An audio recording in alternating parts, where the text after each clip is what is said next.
Hello, welcome to Cinema Crusaders, that show where we look at movies that are at least 10 years old or older, and we decide how well everything holds up from a modern perspective.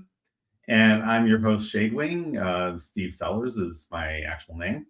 And today we're going to be looking at a Christmas classic, or at least a Christmas classic if you interpret Christmas movies a little differently. And it's still a little bit debated, and that is Die Hard. Yes, we are looking at the classic Bruce Willis movie from 1988, and we're going to get right into it. But first, I will introduce my co-host for today, and that is Mike Nunneley, my partner in crime over at Omen Publications, Revelation Publications, and everything else we do. The author of a novel that I edited called The Dread, and I am going to welcome him to you right now. Hello, Mike. Hey. I'm doing pretty good. I just want to say I have heard a couple of celebrity takes on whether or not Die Hard is a Christmas movie recently. Okay. From Bruce Willis specifically. Die Hard is not a Christmas movie. It is an effing Bruce Willis movie. He's not wrong about that. It is the archetypal Bruce Willis movie, in fact. Yes. Right. And what was the other one? Macaulay Culkin. He said that it was not a Christmas movie because it could take place on St. Patrick's Day and still be the same. But I found a hole in this theory. I think there are a couple. Go into it. But the one that happened to jump out at me at this last particular watch was the packing tape that was everywhere. Now, sure, there might be a division like in the mailing room where there is packing tape. Okay, but sitting around in the office, packing tape tends to suggest maybe some gift wrapping. Yeah. I mean, and the other thing also is like there are a couple of points where the fact that it's Christmas comes up both in the dialogue and in the story proper, because the whole thing about I give you a Christmas miracle, Theo. I mean, opening the vault that doesn't work any other day of the year. That's true. Yeah, and and the whole thing that it takes place at a Christmas party, and also why is Bruce Willis there? Like he's there to meet with his family at Christmas. That's a good point. You're not gonna get any successful company to get together and throw a St. Patrick's Day party. No, that's not going to happen. Yeah. So I kind of feel like, yes, Christmas is definitely a part of the movie. I wouldn't say that it's a Christmas movie in the traditional sense, the way we've talked about it with Scrooged. It's not one of those kinds of movies. It is absolutely an action movie. But I would say, like, at the very least, there's enough of Christmas in the movie to make it count as one. I say this. Not all Christmases are merry and cheer. Not everybody has families to go to or friends to spend it with. So bad things happen on Christmas, which is why I say even Lethal Weapon is a Christmas movie. It takes place during Christmas. And that's part of the reason why Marty is so depressed.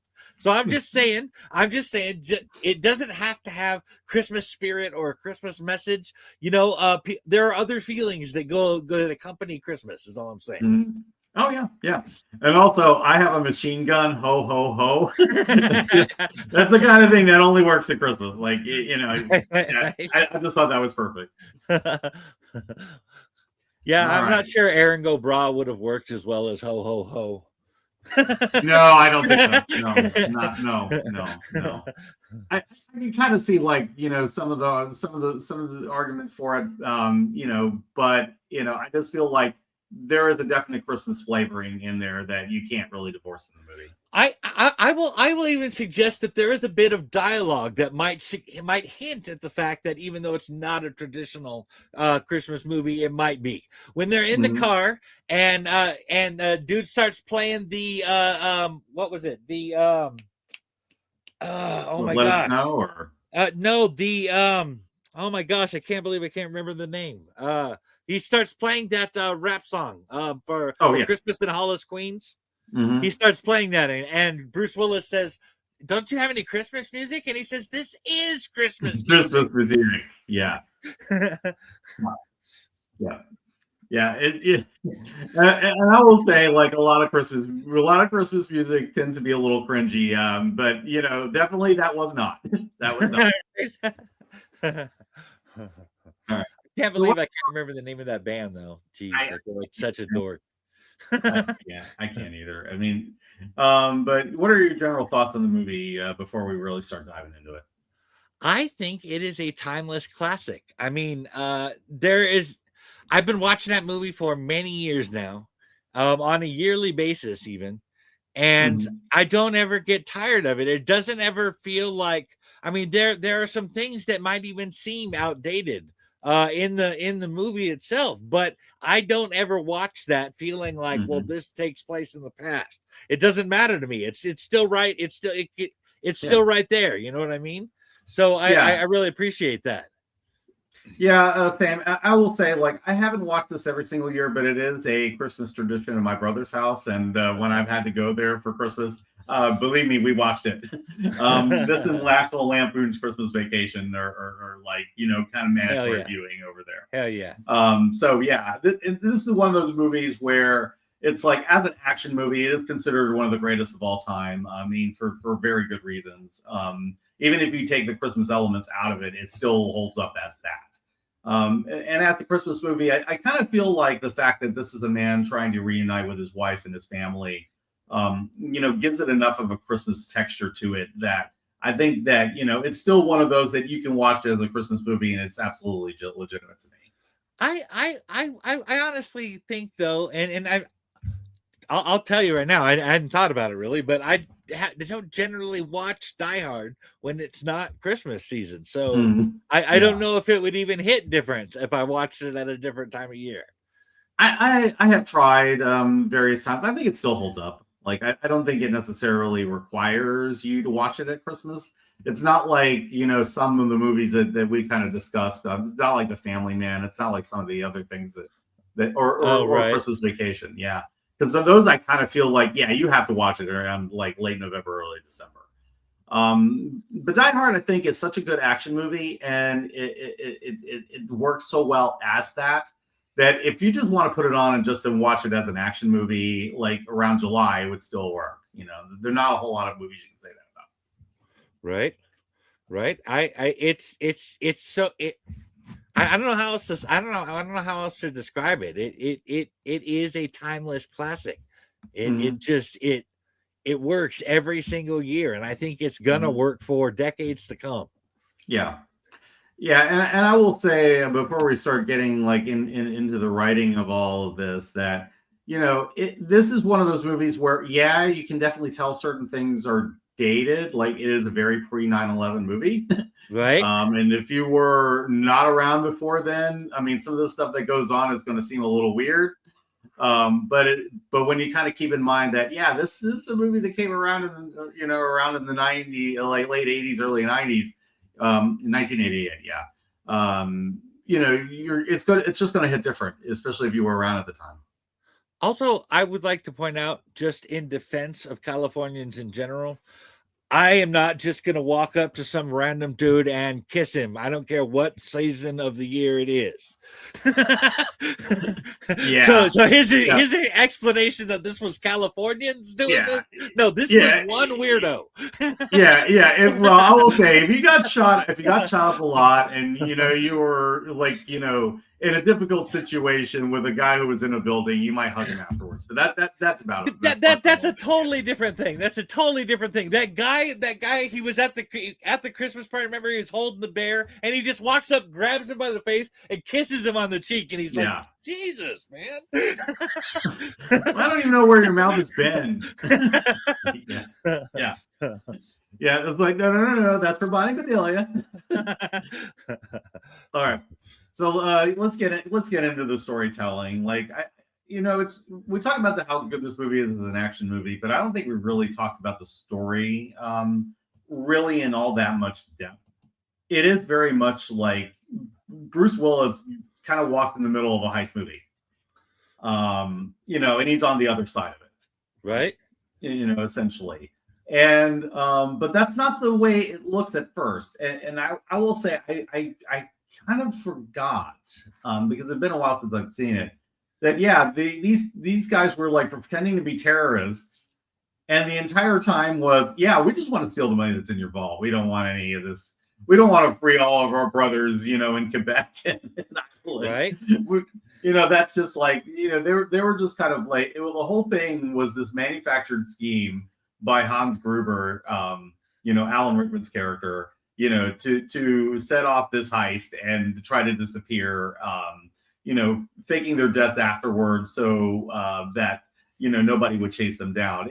And I will say, I didn't realize also, having looked at it, that it was actually based on a novel, like a late 70s novel. And they kind of adapted it. They changed quite a bit. Like they changed, like the John McClane character. But the basic setup, which is, New York cop goes to LA, to see his estranged wife, and, hilarity ensues in the tower. That structure is all the same. But I kind of feel like Die Hard just from there just kind of took that and evolved into its own thing. Oh yeah. In fact, if I recall from the making of thing, the actual writer of the novel was working on the project originally, and they started changing things so much that he left. Yes. Yeah, the novel was called Nothing Lasts Forever, and the writer in question was Roderick Thorpe. I'm not really kind of familiar with him or the book, but I do find that interesting. There is definitely like a literary flavor, I think, to the structure of this when you start getting into it, and then it just kind of changes everything later. Right. I thought I can't remember his name. The cop. They had that. There were a couple of moments in there that could have been cheesy, and the delivery of them did not come across that way. In particular, I'm talking about when Bruce Willis was talking about the needing to send the apology to his wife, and when the cop was talking about having shot that guy. And those could have come across really cheesy, but were acted really, really well. Yeah, and I will say that's also what I think kind of adds to the Christmas flavor of this movie. It's that whole relationship that he's trying to patch, and like how he kind of starts looking at himself a lot more and saying, yeah, maybe I was kind of a jerk at this point in time, and introspection and like doing what he needs to at least like meet her halfway. So yeah, this is kind of like one of those things that does dovetail into the Christmas themes. They really gave a perfect example of that in their first meeting in her office.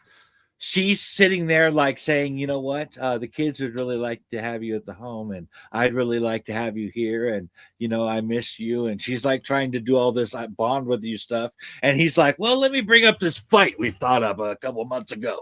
And you know what I mean? Like that was just the perfect frame for, well, this must be how the relationship is. If it wasn't for the terrorists attacking the building, it would have been a Hallmark movie. Because everything was there. It's just basically like, yeah, it's this couple just trying to get back together, and then and it's just these terrorists keep coming in the way and getting in the way of everything, and all these explosions and people dying, and the boss getting killed. Oh, and I will say, let me look at this real fast. We have talked a little bit, William Atherton. We have talked a little bit about punchable faces in the past, and even Holly McClane agreed.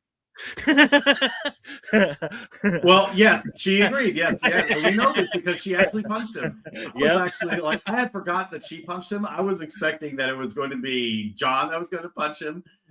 Right? What's kind of like she punches like him Commander again in the second style. one. Yeah. But it's like, and you can understand that because he endangered her child, like by putting her on the air, and I'm like, yeah, absolutely. That totally made sense.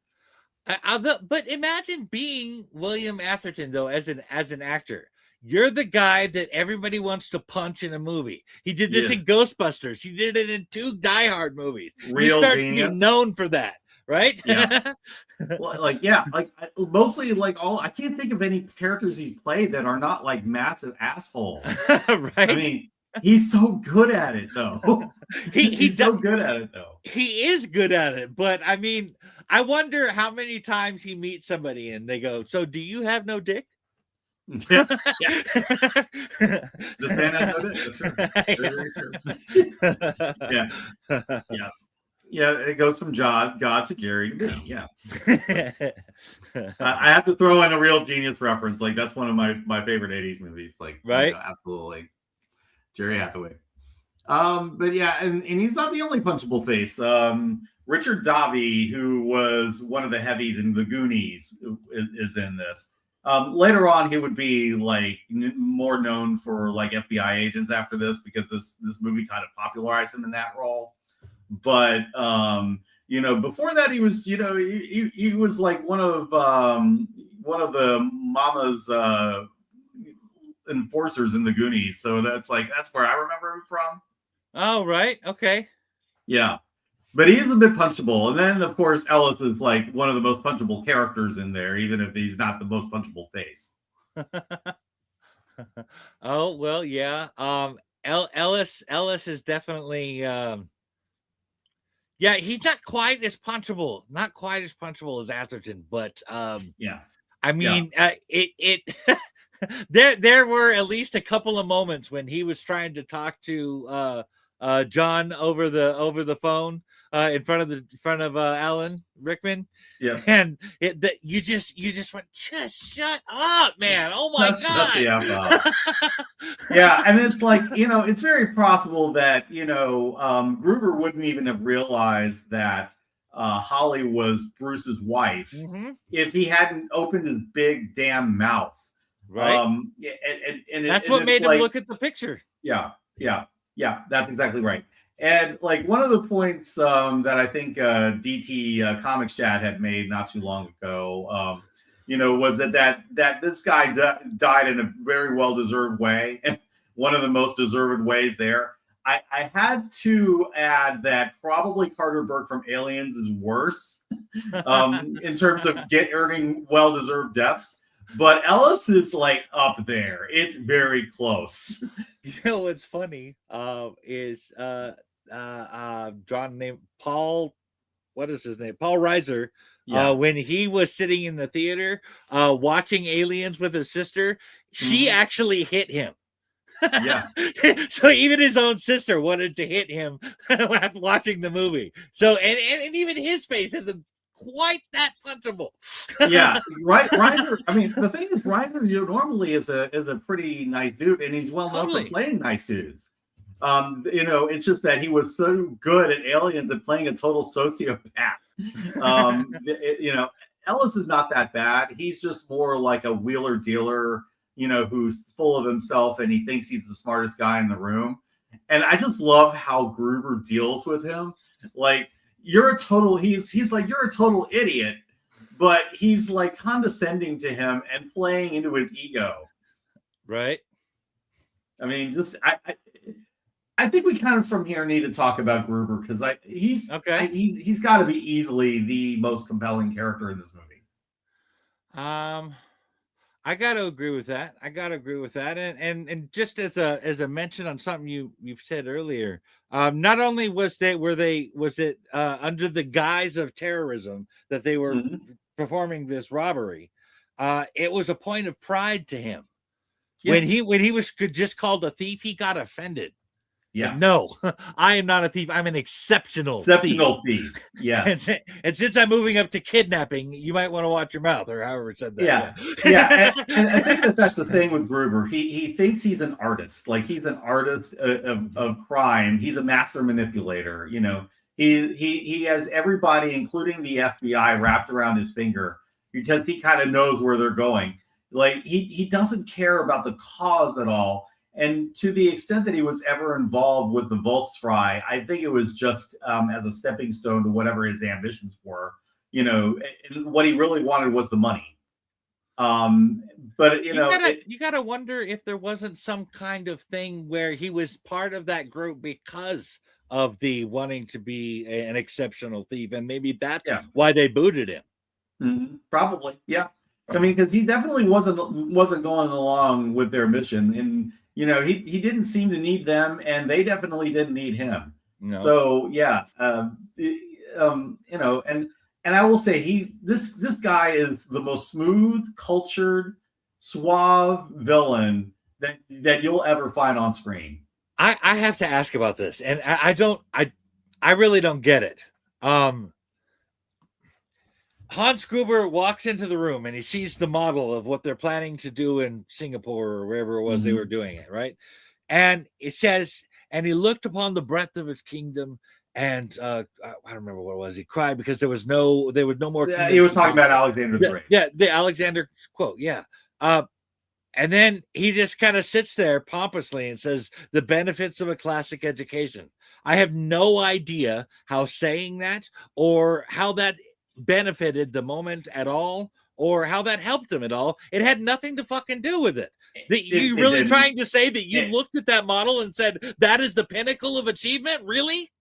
Yeah. I mean, he was probably talking about like the company in general, but to be honest, I just think that this was Gruber showing off and being an egotist. Like he's trying to show off, yeah, I'm the smartest guy in the room. Look at my classical education.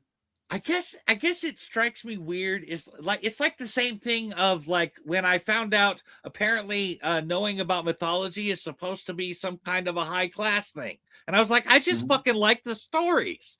Yeah. You know what I mean? Like, how does knowing that Alexander the Great said that somehow reflect his greatness in any way? I don't get it. Yeah, it doesn't.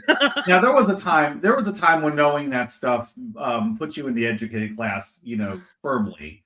But we're talking like the 1500s and things like that. Right? This was a long time ago. Yeah. And I can understand like education would have been built on that, but they're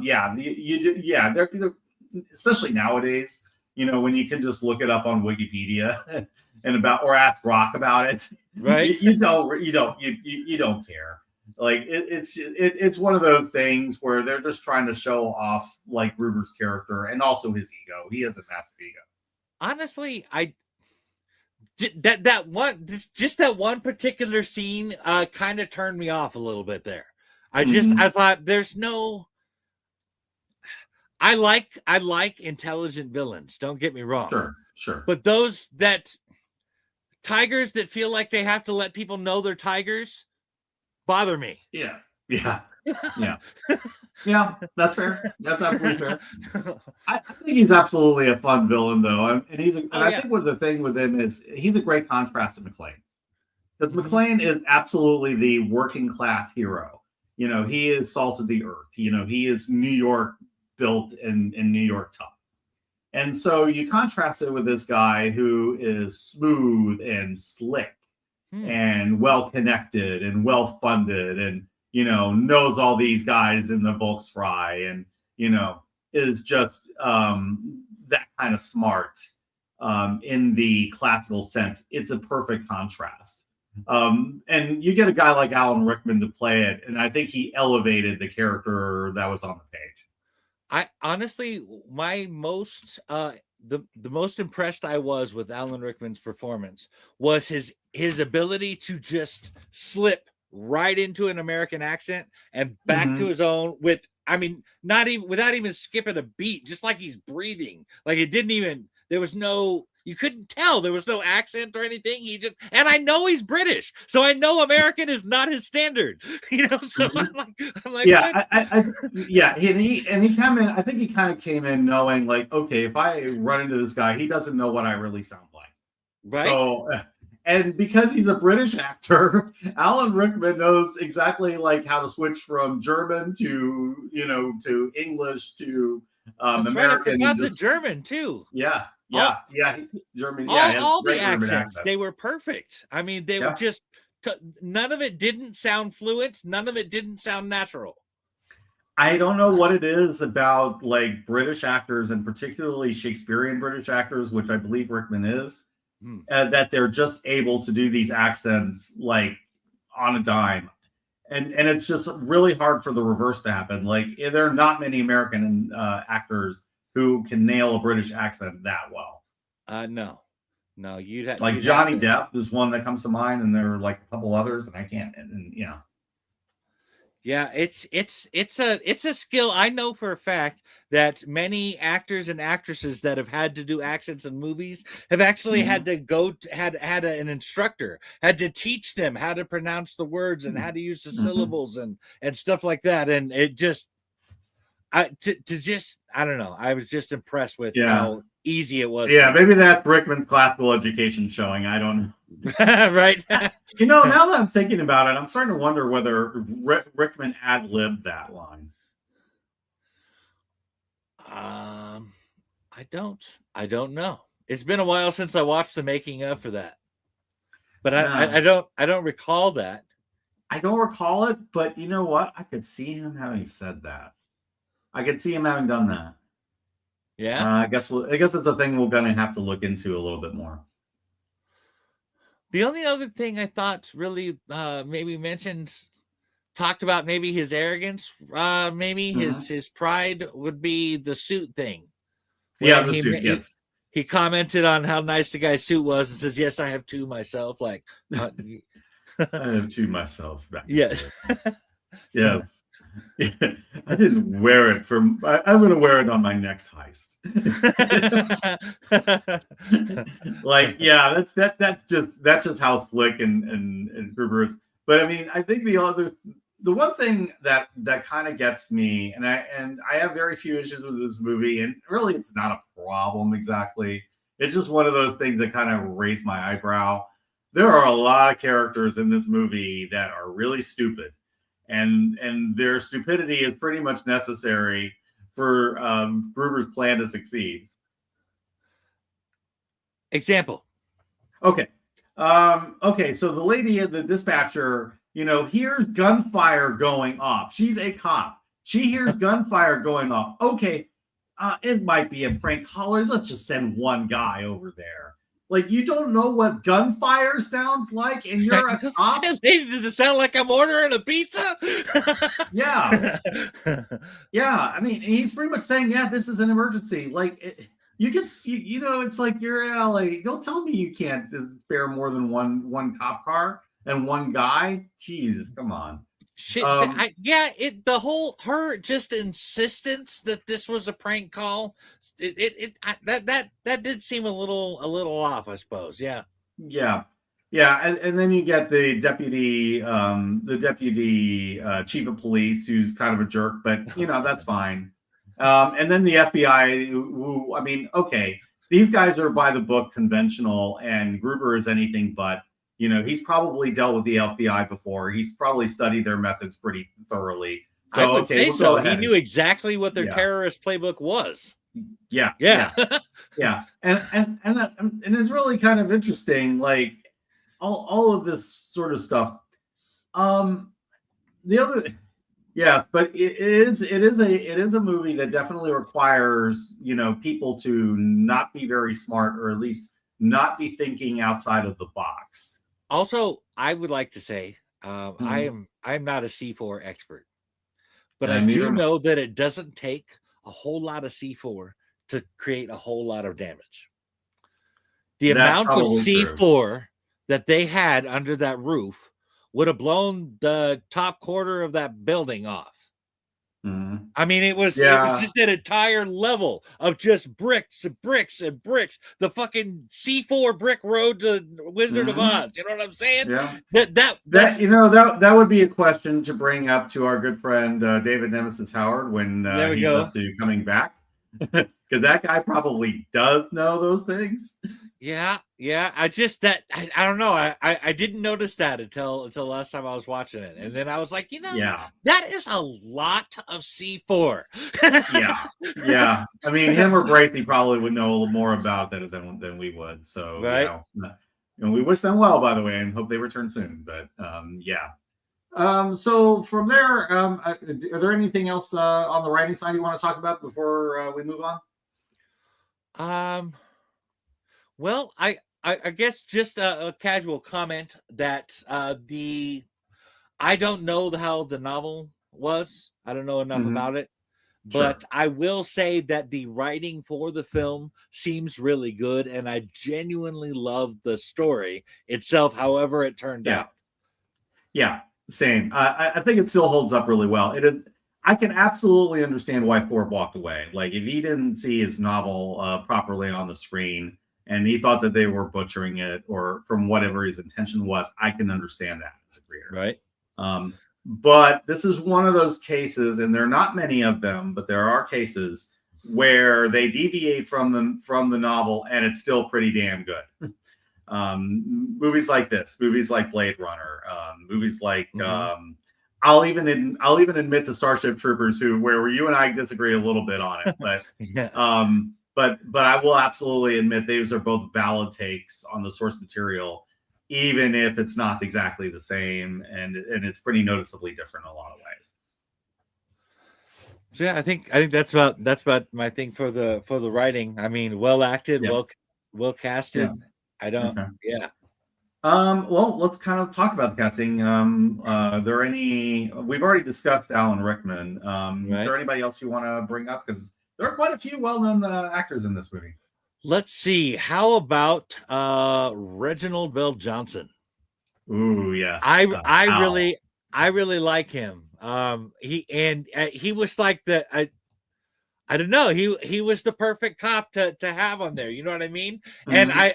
the whole beginning scene with I like how they set this up, and I don't know how many people correlate these two things, but at the beginning when he buys all the Hostess Twinkies, Yeah. right? And he's like, they're for my wife, and the guy's like, yeah, whatever.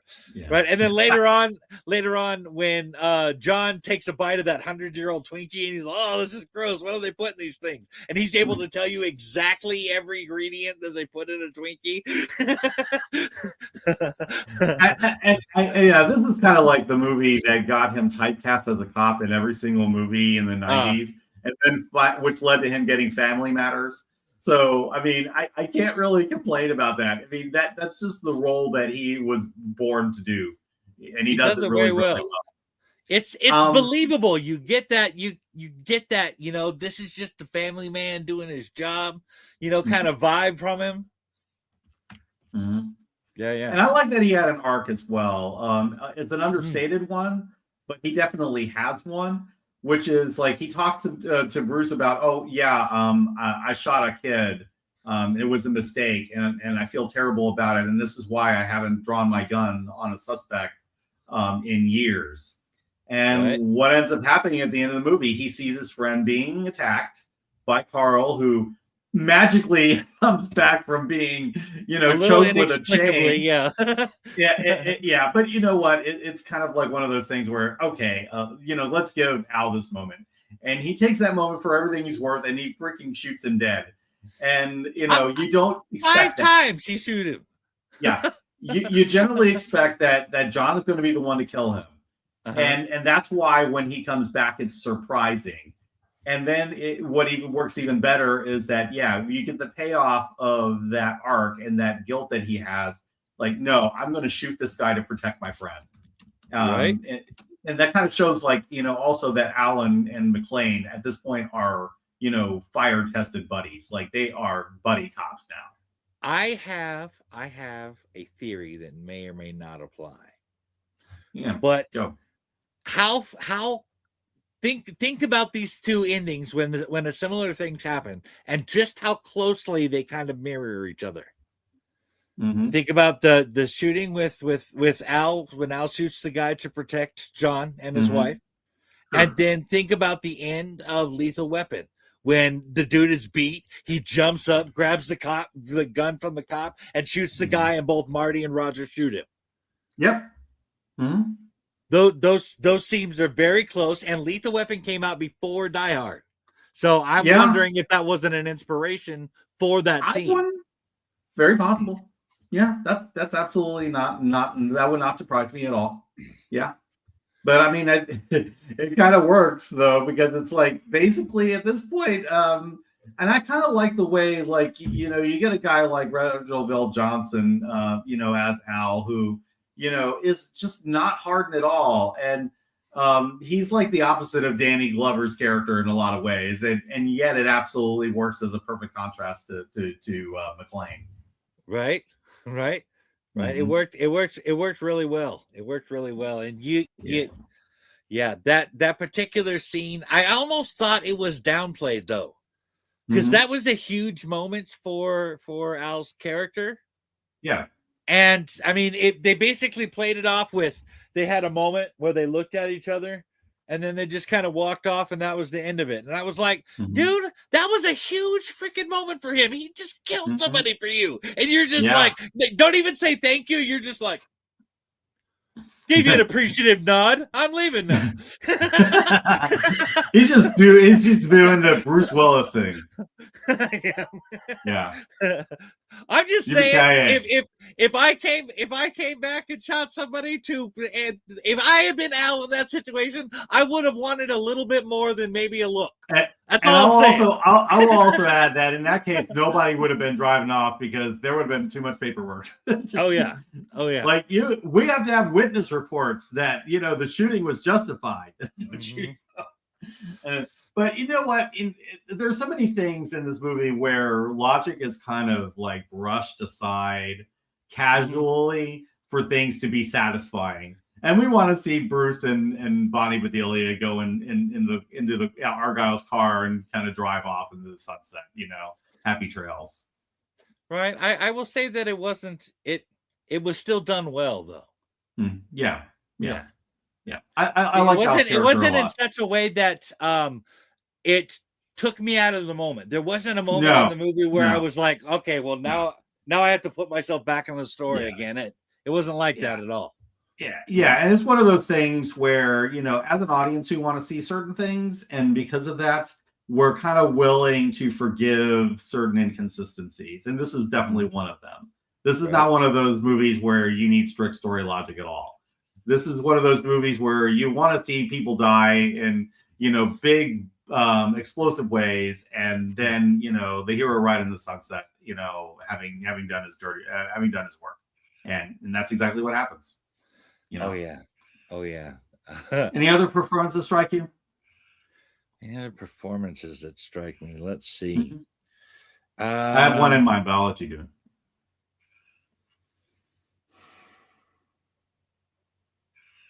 I don't think so. Not really. Okay. I mean, everybody did well. I'm not saying that anybody did bad. I just those are really the only ones that jumped out at me. Yeah, because we already talked about William Atherton, who is like the most punchable guy in the room. The guy who played Ellis, I thought was really good at playing him this smarmy character. All of that, and of course Rickman is Alan Rickman. I mean, he's a legend for a reason. Yeah. And keep in mind, like, this movie established a lot of those legends. Like, Bruce Willis had been around before that. He had done Moonlighting. He was in other movies like there was a whole thing when people announced that Bruce Willis was doing this. It was similar to when the reaction when people found out that Michael Keaton was going to play Batman. They're like, Mr. Mom is going to play Batman? What are you talking about? It was a similar thing with Bruce Willis when they found out about Die Hard. Yeah, and this movie basically made his entire career, as an action star, and on top of that, he could be a really good actor in his own understated way. I really like him in Sixth Sense and Unbreakable. I mean, those kinds of movies, I think, showed a lot of more depth than what you're normally used to from him. He's just one of those actors where you're just so used to seeing him as an action star in big letters that you sometimes kind of miss the fact that he can actually act. I don't know if this hit you while you were watching it, but it hit me, and this was obviously because it only happened here within the last several months or whatever. But Bruce Willis is completely unable to even remember that he was an actor, let alone how good he was, what a legend he is. I was actually about to mention that, and that's what saddens me a lot. Like, that hit me hard this time when I was watching it. I was like, damn, he doesn't even remember this. Yeah, I mean, degenerative diseases like Alzheimer's will really mess you up, and I can absolutely believe that he's in this situation. I don't think he's going to last much longer, to be honest. from at least not from what I've heard, or at least read in sources. But yeah, it's he's one of the three top action stars of all time. Him, Stallone, and Schwarzenegger, Right. are the biggest action stars of all time. And you go from that to not remembering anything and having to be run around like in a chair and all of this. It's just, it saddens me. He deserved better. Mm-hmm. And it kind of sucks that he had to be in a lot of movies that were undeserving of his talents just to support him like in his final days, when he really needed the money for his medical treatments. Yeah. That's just, I don't know. I've known about this stuff going on with him for a while now, and it didn't really hit me until I watched Die Hard again. Yeah. But yeah, I will say this. Bruce Willis out of his prime. Yeah. Yeah. This is what we lost. But I will say that at least from what I have seen, and I'm not keeping up on everything, but he might not remember these things, but I have seen many videos of him smiling and happy. Whatever he does remember, he seems to be happy. And that was at least a little comfort. Yeah, I'm glad for that. And sometimes, having like that, you forget all the bad stuff, and sometimes there are things like my grandfather suffered from Alzheimer's, and like he forgot that he smoked. So towards the end of his life, he had stopped smoking because he didn't remember that he had. Like Jupiter's mom in Watchmen. Mm-hmm. Yeah, Sally Jupiter's. Yeah. No matter how dark the past was, eventually you're going to look back on it fondly with rose-tinted glasses. Yeah. But yeah, so yeah, you get a lot of really. You get him. Oh yeah, this movie also established Alan Rickman. Rickman was not really well known at the time. Really? And this movie put him on the map as well. So this kind of led him to doing one of your favorite roles, the Sheriff of Nottingham and Robin Hood, Prince of Thieves. Yeah. Nice. So yeah, it's like both of a lot of the major actors were in this. It made Reginald Vell Johnson's career. And I will also say that there was one other person that I wanted to mention that we haven't even talked about, and most people would not know. Clarence Gilliard, the guy who played Theo, was major supporting character in Walker, Texas Ranger. So he was, I forget who the character's name was, but he was basically Chuck Norris's sidekick in that movie, in that show. And you would not know to look at him because the Theo character is very, very different. Oh yeah, you don't look at that guy and think, you know what, you could stand next to Chuck Norris. You just don't. Most people can't. But granted, my only real perspective, I didn't watch Walker, Texas Ranger, so my only perspective of him is from that movie. So that'd be. I only watched a little bit here and there, and that's mainly because relatives. There were my aunt watched it occasionally. Right, I watched it. And I like the theme song. The theme song is cool. Yeah. Yeah. I also watched that. What is it? The Renegade show. But still, that was it was when it came on TV and somebody else was doing it. Yeah. Same. Yeah. So yeah, I think that's a pretty comprehensive coverage of that. Okay, I guess we can kind of move on from that then. What do you think of the action and the effects? I thought the effects were great, and they were done in a way that I thought, like for instance, when they shot up all the glass, you didn't actually have to show his feet being all just, because they would have just been hamburger after running through that. But you didn't. The fact they just had to show that and show him running across it, and we basically did the special effects in our mind when they showed him. They just showed him with his foot up, some blood on his foot, and him pulling a couple pieces out of his foot.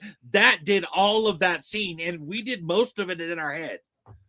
It was so well implied. I think they definitely took a page from the Hitchcock school where it's like they give you just enough so that you can imagine the rest. Mhm. And anything you can imagine is going to be worse than what they could actually show. And I think that and all I was thinking was, oh my God, this guy Bruce Willis had to go like to the doctor for weeks after running around like bare feet all over the place. You know, after jumping around, after getting blown up, after getting burned up, and like having like jagged pieces of glass in your feet for God knows how long, bleeding out of your feet for God knows how long, and picking up God knows what, like running all over the floor. Like he had to have spent like a while in the hospital. I'm gonna have to say different on that one. Okay. The glass on the floor was most likely rubber or something like that, so it didn't actually hurt his feet. Yeah. It was just not the actual actor. I was talking about McClane as a character. Okay. You said Bruce Willis, so I okay, fair. Yeah. Bruce the actor was probably fine. Right. John McClane the character was probably messed up for weeks. Oh yeah. I'll bet you there was probably some permanent damage done there. Maybe perhaps some tendon or ligament damage that might have happened. Yeah, he would have needed some physical therapy for a while. Oh yeah. Yeah. Let's talk about having to rip that gun that he duct taped to his back off his. How much would that hurt? Just. Let's hope he didn't have any hair on his back, right? Like it would have been like a 40-year-old virgin, yeah. Right? Yes. Like right. And I'm telling you would not have a straight shot pulling that out, like with all that tape on your back. Oh no, and honestly, it was so low in his back. I mean, imagine how far he would have had to reach down to reach that thing, right? I mean, yeah. But it is one of those, again, it's one of those moments where you just don't care. You just go with it, yeah. So well, the whole thing where Bruce and Rickman are just like laughing it up while Bruce is like this, kind of reaching for his gun, like waiting for his moment to shoot him, and it's just like, and it's just absolutely perfect. And he gets 2 shots off, not just one, which I'm just like, yeah. It's ridiculous, but you know what? He's an action movie star. Right? Getting more shots off than you're supposed to is an action movie cliche, and I dig it. Yeah, it absolutely is. This is one of those cases where it's like, okay, it's a ridiculous trope, but you know what? Go for it. Because it's emotionally satisfying. Yeah. And this is just one of those things that's with action movies, like it does that. The only trope I don't like in action movies that really just kind of grates me is the ones, and these are particularly true of 80s movies and some 70s movies, where you get 20 bad guys with automatic weapons firing away at this guy and nobody hits him. Yeah. I mean, like, all the bad guys apparently in Hollywood universe are horrible shots, including stormtroopers. Like they took their lesson from stormtroopers. They went to Stormtrooper Academy is what I was about to say. Yeah. It's like, yeah, you can go and disappear into that grate, and of course there are grates big enough for you to crawl through. They don't exist, but you don't care because it's cool, right? It's just cool.